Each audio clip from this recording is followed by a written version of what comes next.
Tallinnas registreeritakse igal aastal 6200 ettevõtet, millest umbes 60% jõuavad oma 3. tegutsemisaastani. Mis juhtub aga ülejäänud 40%-ga? Või miks registreeritakse aastas ainult 6200 ettevõtet ja mitte 2 korda rohkem? Äriideid, nutikust ja pealehakkamist peaks meil ju kõigil pisut taskus olema. Uurime, millised on alustava ettevõtja hirmud, mõtted ja väljakutsed, kuidas oma äriidee või tegevusplaan ettevõtluseks pöörata ja kuidas teha seda nii, et see oleks jätkusuutlik. Tulime külla Kristi Lehtisele, kes 5 aastat tagasi oma hobist ettevõtte tegi ja tänaseni edukalt šokolaadiäri juhib.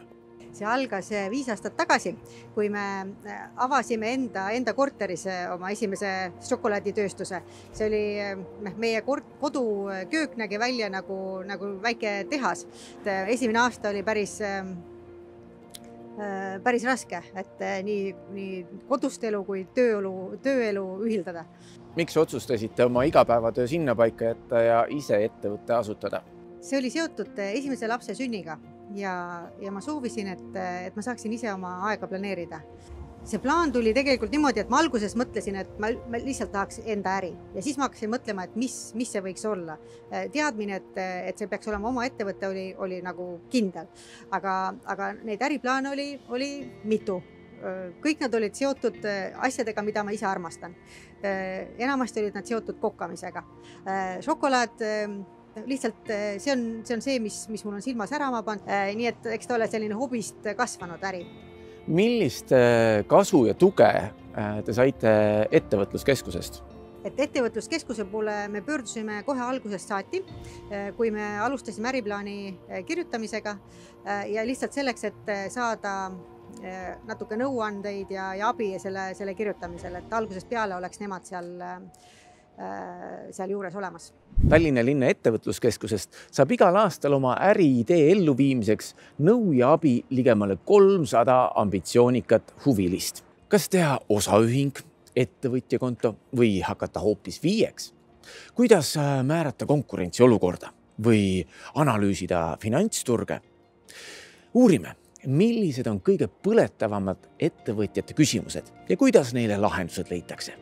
Ettevõtluskeskuse poole pöördutakse kõige rohkem küsimustega, kuidas alustada oma ettevõttega.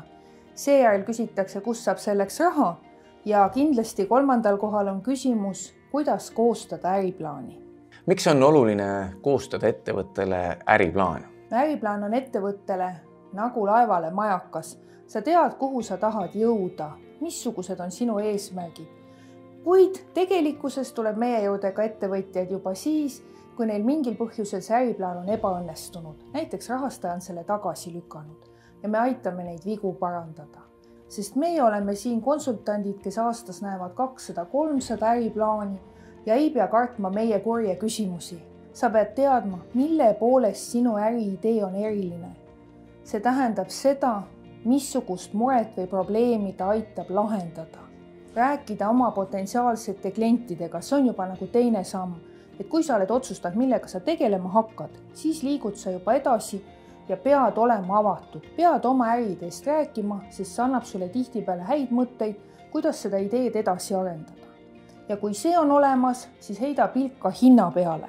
Missugused hinnad on turul, missugused on sinu kulud, kui palju kulub sul raha selleks, et oma äriga alustada. Ära jää üksinda, et jagatud rõõm on alati rohkem kui endale hoitud ja jagatud murega leiad ka kindlasti lahenduse. Et siin me soovitamegi sellepärast konsultantide poole pöörduda, et me aitame edasi võib-olla järgmiste kontaktidega. Missugused rahastajad, missugused erialaliidud, kus sa võiksid leida veel lisainformatsiooni, et oma äriplaani paremaks saada. Tänapäeval võib igaüks lihtsa vaevaga luua oma ettevõtte, kuid ainult väike osa neist lööb läbi. Põhjus on lihtne. Kogenematus ja tegevuse läbimõtlematus mõjuvad paratamatult firmale halvasti. Selle vältimiseks tasub alustaval ettevõtjal alati pidada nõu ja konsulteerida asjatundjatega. Head nõu ja oskust pöörata tähelepanu pisiasjadele saabki siit Tallinna linna ettevõtluskeskusest.